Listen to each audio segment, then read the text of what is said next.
Reformasi pajak di Indonesia merupakan agenda periodik yang telah dilakukan sejak tahun 1983 hingga sekarang.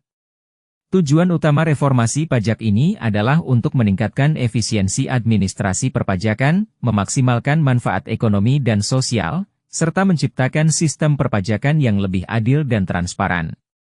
Selain itu, reformasi pajak juga bertujuan untuk meningkatkan penerimaan negara melalui pajak, yang pada akhirnya dapat digunakan untuk mendukung program-program publik yang lebih inklusif dan berkelanjutan. Salah satu tantangan utama dalam reformasi pajak di Indonesia adalah rendahnya rasio pajak, tax ratio, dibandingkan dengan negara-negara lain. Sejak 2018 hingga 2020, rasio pajak Indonesia stagnan di angka 10 hingga 12%. Sedangkan Singapura mencatatkan di level 13 hingga 14%, Malaysia 12 hingga 15%, Filipina 17 hingga 18%, dan Thailand 17 hingga 17,5%. Rendahnya rasio pajak ini berdampak pada minimnya realisasi pengeluaran pemerintah untuk kebutuhan publik, public spending, dan menunjukkan bahwa Indonesia masih memiliki jarak yang signifikan dalam mencapai standar internasional dalam hal penerimaan pajak. Untuk mengatasi permasalahan ini, pemerintah Indonesia telah melakukan beberapa langkah reformasi. Salah satu langkah penting adalah dengan penyusunan Undang-Undang Harmonisasi Peraturan Perpajakan, UU-HPP, yang memuat perubahan UU Ketentuan Umum dan Tata Cara Perpajakan, KUP, UU Pajak Pertambahan Nilai, PPN, dan UU Pajak Penghasilan, PPH.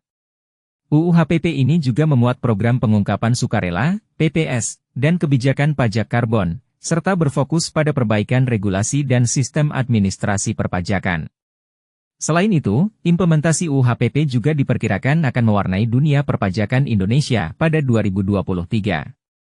Pemerintah juga telah meluncurkan Cortex Administration System yang merupakan teknologi informasi untuk mendukung otomasi proses bisnis Direktorat Jenderal Pajak, DJP, Kementerian Keuangan. Dengan demikian, pemerintah dapat lebih fokus dalam melakukan pengawasan terhadap kepatuhan wajib pajak dan meningkatkan kemampuan pegawai DJP. Reformasi pajak di Indonesia juga tidak hanya berfokus pada aspek teknologi dan regulasi, tetapi juga pada aspek keadilan fiskal.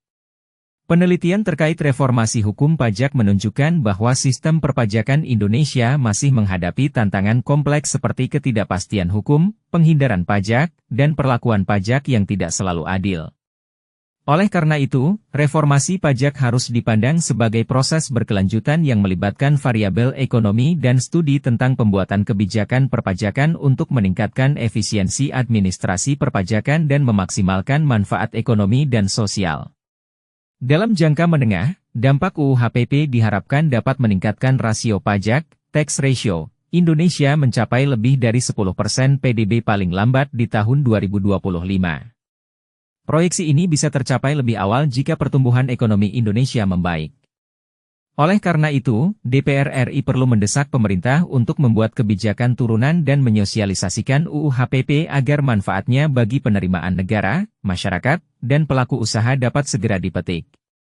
Dengan demikian, reformasi pajak di Indonesia merupakan proses yang kompleks dan berkelanjutan yang melibatkan perbaikan regulasi, sistem administrasi, teknologi, dan aspek keadilan fiskal.